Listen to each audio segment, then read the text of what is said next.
buddy. Look at the camera. Look. Look at the camera. Look. This is my buddy. Hey, it is me. Yeah. Well, so Beck decided on doing her video about video games, and so I'm going to go with that theme, though I do have some things to say. So if you didn't know, I sang the national anthem at 2 minor league baseball games recently. I will post the link to the videos from that. I'm in a weird mood. I worked, and now I'm here, and I'm making this video for all of you, because I love you guys. So, video games. Now, I don't have a lot of time to play video games. I read more than anything. I write. I try to keep up with RP. So, I don't really play video games a lot. But the one series that I got really into was Kingdom Hearts. I love that game. Like, all of those games. I just haven't gotten to play Birth by Sleep yet. I have it, but I haven't gotten to play it yet. I actually bought a PSP just for that game. How sad is that? It's not sad, but it's like that's how dedicated I am to this series. My favorite is the one for the DS, the Kingdom Hearts 358 2 days, however you say it, because I love Roxas. He's like my favorite character, and the fact that that entire game focuses around his plotline really made me love that game a lot. And I just think that the characters in Kingdom Hearts and the plot are just so developed, and it's awesome. And like Beck said, I like that you can kind of run away from the trouble. You don't have to do every battle. Like, it's not mandatory to fight every single battle in the game, which is really nice, because I don't know, I don't really care to fight every battle. It's not really my thing at all. I do like to run as well from trouble. I do like the Call of Duty games, but I'm a bit picky in the realm of the Call of Duty games, where I don't have an Xbox in my room. It's in my brother's room, so I can't really just play like Call of Duty games for the Xbox. I only have the one for like my DS. My DS is like my big gaming system. And I have a PS2, but you know they don't really make games for PS2 anymore. I had a Dark Angel game for my PS2, because when I was younger, I was obsessed with the TV show Dark Angel. I don't know if any of you ever saw it. It was Jessica Alba, who I love. I love her. And this show, she was like, it was like a sci-fi. It was like about this post-apocalyptic world almost. Like, it was if, you know, there was a nuclear attack and the entire West Coast, basically, their technology, everything shut down because of it. And what happens is, you know, it's like almost like a third world country, and the government creates this organization called Manticore, and I mean there's more to it, but that's the basic. And they decide that they want to make the perfect soldiers, so they start playing with like genetics and genetically engineering essentially people. And Max, who Jessica Alba plays, is one of these genetically engineered mutant people. Like, she is a human mixed with feline DNA, so she has like enhanced senses. But like their downfall is they had seizures if they didn't have enough tryptophan, which is in milk, but they would give them, I guess, tryptophan. But their mistake with the X5 series, which is what Max was, and they had like other experiments before her. Like, there's some that don't look human, there's some that do. Their downfall with the X5s was that they had free will, and they didn't like when one of them was killed. They decided to escape, and they were kids at the time. They were like 9 years old, and the entire series takes place, I think, like 10 years in the future or something like that. After they've escaped, a lot of them are in the real world posing as humans now, and Max starts working with Logan, who's eyes only, who is against the government and the bad things that they're doing, because it's like a third world country and they're not helping people. So he always does these broadcasts. He happens to be one of the few rich people left, and he does these broadcasts, and Max comes and starts helping him, and there's a whole love plot there, which is interesting, but it gets complicated later. And I really hate that it ended, because it was a really good series, and I really hate it ended on such a cliffhanger. But there are books that continue it. I just haven't read them. I have them, but again, once I started college, I had no time to read on my own, so I didn't read any of them, unfortunately. I really enjoy that series, and I enjoy that video game. That video game is actually a lot of fun. And then, being a big Lord of the Rings nerd, I absolutely love the Lord of the Rings video games. I think it's really cool to actually get to play through the entirety of the series in the video games. And when I was younger, I actually read those books really young. I was in like 6th grade or 7th grade. I was pretty young when I started reading them because I started reading them between Harry Potter books. When I was waiting for a new Harry Potter book to come, I would read one of the Lord of the Rings books. And it's weird because a lot of people around here are like, oh, you read them so young, how did you understand them? But I actually did understand them a lot. And I'm glad because now I'm rewatching the movies and it's like I understand them better to a different level now because now that I've studied like literary theory and like hardcore studied literature, I can understand that aspect of it better than just the plot line. And I understand the deeper meaning in it.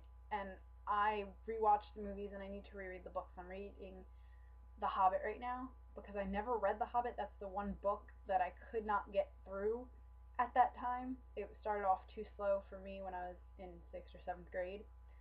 But now I'm really liking it. I just need more time around work and getting ready to go to camp and everything to actually read it. I have it on my Nook, which, by the way, this was probably the greatest thing I ever got in my life, is this Nook, because I have no room on my bookshelf for books anymore. I have so many books that I have no room whatsoever for anything, for any new books. So the fact that I have this Nook that has room for like over 1,000 books and doesn't take up space on a bookshelf, pretty freaking helpful. It really is. And when I go to camp and I go away, it's much easier for me to carry that and a charger than it is to carry like 5 books because I read really quickly when I have time to read. And when I go to camp at night, I have a lot of time to read, so I can usually finish at least one book while I'm there. And it's much easier to have a Nook and just be able to switch from one book to the other automatically on there. And don't get me wrong, I love having my actual like books. Like I love the smell of them, I love the feel of them. I just don't have room. And so it's like the only books that I'm getting paper copies of are my favorite books so that I can have them to write in and to do other things that I like to do with my books. It's unfortunate, but until I have space to have an office and have like bookshelves lining the walls, I don't have room. So Nook is like the best thing for me. And I bought The Hobbit for much cheaper on my Nook than I could have got an actual copy for. So that was a plus. And anyway, back onto video games. So the Lord of the Rings video games I've always been amused by. I like I said, Kingdom Hearts is my big favorite. I love the plot lines. I've actually read and written fan fiction for Kingdom Hearts. I'm a big shipper of, since I love Roxas, I actually ship him with Axel. And if you play the games, and you might understand why I say that, because if you see Axel's reactions to things with regards to Sora, even when you're in Kingdom Hearts 2 and Roxas becomes Sora again and they have their meetup, and when Axel dies, there's all these things that just, to me, prove that I can ship that happily. And I also ship Sora and Riku, but I actually prefer Roxas to Sora. I don't know why. Sora just annoys me sometimes. And another game, let's see. Lord of the Rings, Dark Angel, Kingdom Hearts. Assassin's Creed, I've only ever played one game. I think it's interesting, but I don't have the time or ability to go back and play it and understand the plotline completely. So I've only played the game, I think it's for my PSP, and I've enjoyed it, but I got stuck and I stopped playing because, again, I don't have time. And then I have the Dante's Inferno game. I haven't played it yet, but I'm actually really interested to play it because the Inferno is one of my favorite epic poems of all time. I just think that the way that Dante Alighieri wrote the levels of hell and the different aspects of each level was genius. Like, I just think that was an absolutely genius thing. I wrote a paper on it, and I had to actually sort people into hell. It was a fun little paper. It was actually for a history class, not even an English class. and I thought it was really fun, like, to get to sort different historical figures into the different levels of hell, and I just think that that is one of the most brilliant interpretations of hell I've ever read. And since I write about angels and demons a lot, like, I've found other interpretations and other theories, but I really like what Dante did. And so I'm really interested to see how the video game portrays this, like what that take is, and what the different levels look like in the game. Because I know that from what I read, a lot of them take from the artwork of Gustave Doré, or Dory, however you want to say his name, who did a lot of illustrations of Dante's levels of hell. And I saw some of the video game art compared with the art from Dore, and it is pretty cool because it looks like they really did do a good job taking that artwork and turning it into the video game. But I'm really curious to see how it plays out when you're playing the game. I just, again, like I said, I have no time to play video games, which is really sad because it would be a very, very good stress reliever. But once the semester starts, I know it's all going to end. Because between work and school and trying to keep up with posts, it's going to be pretty impossible for me to get a chance to play the games. I'll have to wait till winter break or summer again, which is like a year away now. Because summer's pretty much over once I leave for camp on Thursday. I come back and classes start. So, but those are really the video games that I have that I'm either interested in playing or have gotten into. Like I said, I don't have time for video games. I keep repeating that again and again, but it's true. I have, priority-wise, I would rather read a book. And actually, what's really cool is I saw these ads, and they were from the Literacy Foundation, that were along the lines of how not reading kills imagination, and then they have all these like characters from like fairy tales like Cinderella and Peter Pan in a hospital, like hooked up to IVs and like sick, and it's like, in my opinion, it's true. Like, if you don't read, how do you develop an imagination?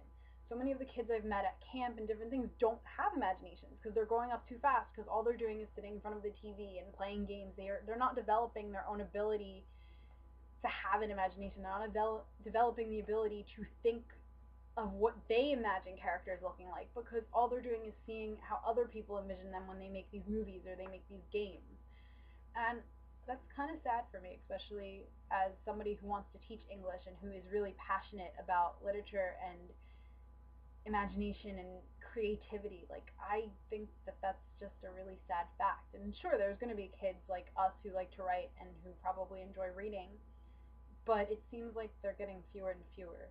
And I just think that's sad, because when I was a kid, I remember I went outside and I played games, and I was all in the neighborhood. Like, when I babysat, like even just a year ago, like the little girl I babysat still has an imagination, and when it snowed, we went out in the snow and she's playing like, let's be snow fairies, let's do this. And I'm like, I'll play, I still will do it. I'm 23, but I'm babysitting you, and if that's what you want to do, I'll play it with you. I have an imagination still, and the fact that you have one is just great. So I don't know, it's just a little sad to me that that's disappearing. But I'm getting off topic, and I said what I needed to about video games, and then I just rambled. So I think I'm gonna end this video. Love you all, and I will see whoever makes a video next soon.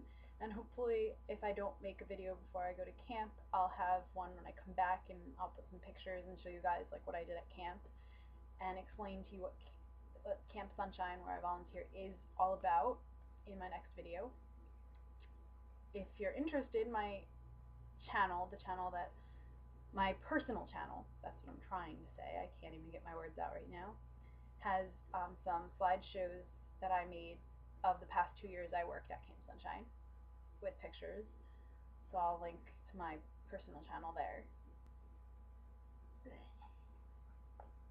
Devil horns. Random. I know, I'm weird. But I'm gonna say bye now. Bye, guys!